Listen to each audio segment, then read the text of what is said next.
Lee Kim. I'm with the Healthcare Information Management Systems Society. We're based out of Arlington, Virginia, and I'm the Senior Principal of Cybersecurity and Privacy. That's the coolest job in town at the moment, I would say, in terms of cybersecurity and policy, because a lot of conversations around emerging technologies in healthcare and all of these exciting things you need to have in an industry like healthcare with a lot of sensitive data and important information. It's not too long from when you have a conversation about emerging cool technology in healthcare before someone mentions the importance of cybersecurity and the governance and everything around that information. So it must be an exciting, busy time for you. It's an exciting and busy time. There's more than enough work, but I like the challenge. Yeah.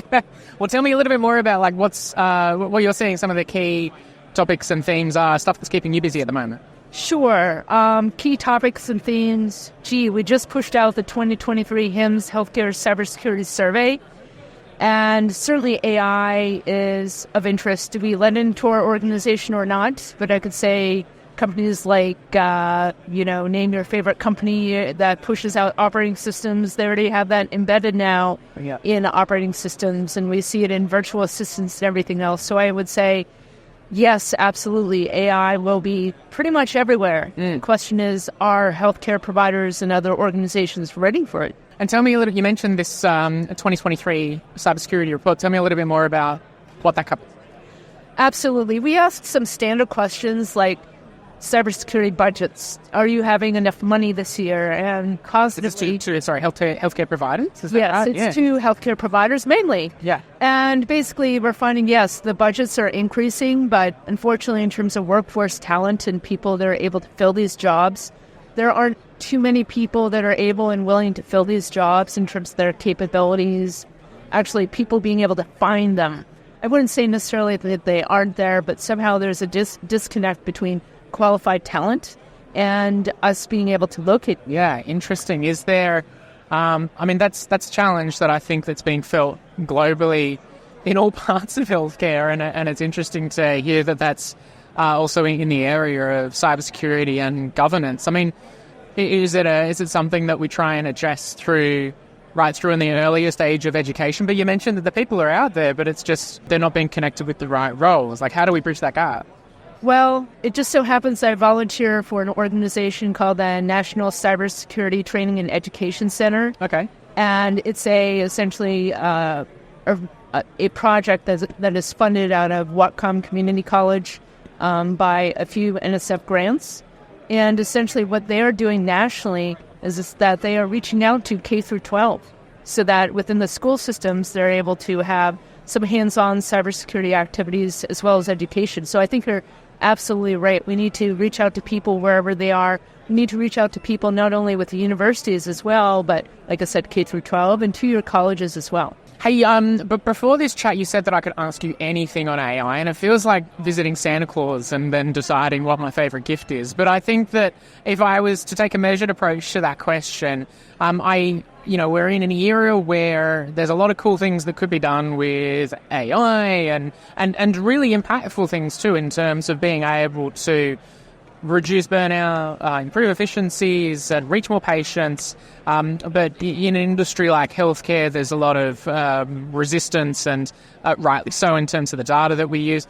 And I think a lot of it centers around this issue of trust, building that credibility and having that reassurance. And often the cybersecurity piece is really tied closely to that. So how do you think that we can bridge some of this uncertainty around AI and healthcare and build the trust of the clinicians, the C-suite, the key stakeholders that might utilize these solutions?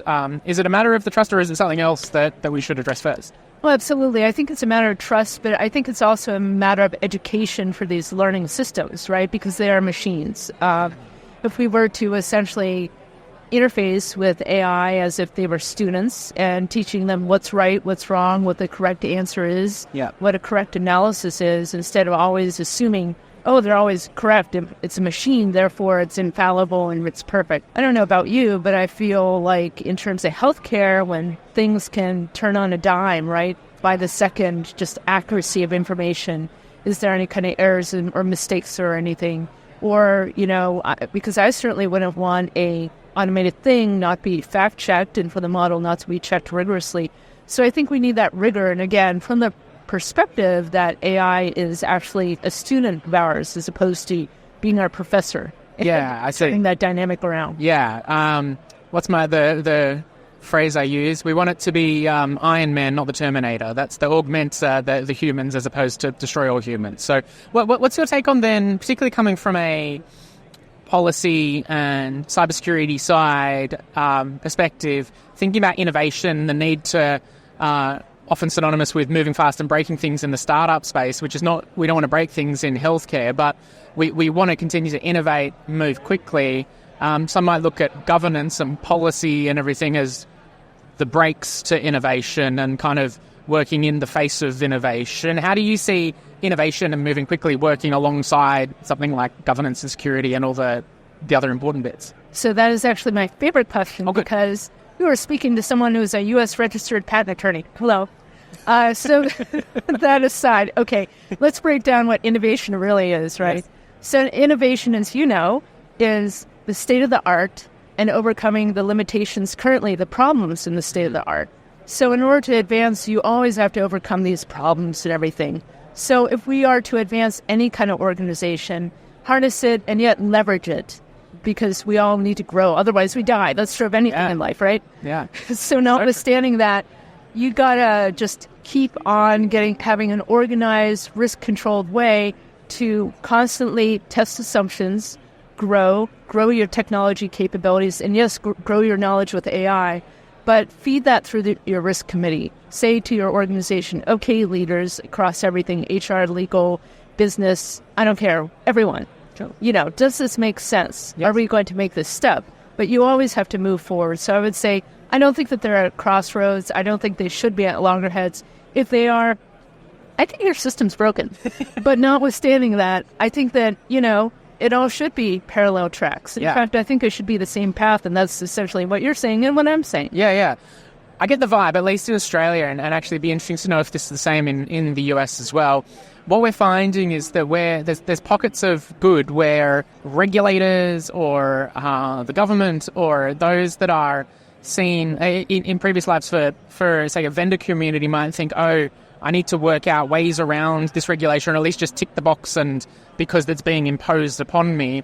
More recently, I feel like particularly with faster moving emerging technology or in this landscape where it's continually evolving, there's a bit of collaboration and there's a bit of like, hey, we're learning this together. So like, what do you want to do? And let's work out how this works. So is there a bit more collaboration like in the US, particularly in a much larger health system, or is it still feel a bit like, well, let's chuck it over the fence and see what comes back? I think there's a bit of both. Okay. There's chaos and yet there's order. Yes. And as you know, where we have governance and order and good progress, there's order out of chaos. And I think we need to get there. And I think that you hit the nail on the head in terms of what's going to happen. We need more coordinated information sharing. We need essentially feedback to government, from government, as to what is working and what is not. Yeah. And unless our voices are clearly heard and we can grow in terms of solutions, let's look at, some might argue it's U.S.-centric. I think that it's more global. But things like the NIST cybersecurity framework, there were comments from all over the world about that, right? And each individual voice mattered, whether they were government or private sector or otherwise. And I think that that's the kind of collaborative approach that really matters because I volunteer for USDHS, the Analytic Exchange Program, not a government employee or contractor. But I'm here to say that there is certainly approaches and intelligence that government has, even at the unclassified level in the U.S., but there's also a lot of information that private sector has that government doesn't even know about because they aren't as big. They don't have as, the impacts are different. Government is oftentimes concerned about confidentiality. In terms of healthcare here, we have a single payer system with VA. But in terms of healthcare, at least in the U.S., we're private sector, right? So we have all these learnings. So we have to work together in a public-private kind of way. And I would frankly encourage it, you heard it here first, for us to work together. Even the U.S. and Australia, why not? I mean, there's awfully great, and I'm a fan. Australia has gotten it right in terms of cybersecurity and information sharing and being one of the best, actually, in terms of being ahead of cyber threats, as far as from what I've heard for years and years. So thank you. Yeah. Maybe the word didn't get out about some of these recent threats that came. But anyway, I digress. No, I hear you. Is that there is certainly elements of that. Always work to be done, though. And then thinking then about the future in terms of all the different work that you're doing. You mentioned the 2023 report. Can we look forward to something coming up in the future? Yes, we have these surveys once a year. Okay. Everyone is welcome to take them as long as they are in healthcare cyber, and that is something they do, even if it's part-time or virtual or your full-time gig. And we're continuing to look forward, and we're continuing to test assumptions, because if there's one thing we have to worry about in terms of cyber attackers and our defenses, you can never assume that innovation or craftiness is going to be static. They'll be doing things where you aren't looking, or where you assume, okay, this is safe and secure. Yeah. So maybe it's a signal in view of what happened, unfortunately, with Change Healthcare and otherwise, just a signal to look at what you think is just simply true and rock solid. Is it? Is there a plan B?